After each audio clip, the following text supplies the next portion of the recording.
So what's the difference between a hip hinge and a squat? This drill is a great way to experience this. So I always start back against the wall and just take kind of one natural step forward. It doesn't have to be super far. Go to PVC. I picked these up at the hardware store for I don't know, like 98 cents for this 4-foot section. Broomstick will work just fine. But what we want to do now is put this on our back. The rule here is it needs to touch the top of your head in between your shoulder blades and your tailbone. And you want a little bit of a tail, maybe about a foot long, sticking out the bottom.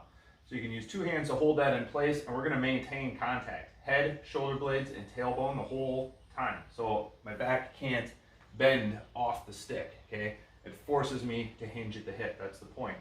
Now the goal here is from here, I should be able to reach back and touch the wall with the stick, okay? So this is a hinge pattern. This would be a squat pattern, okay?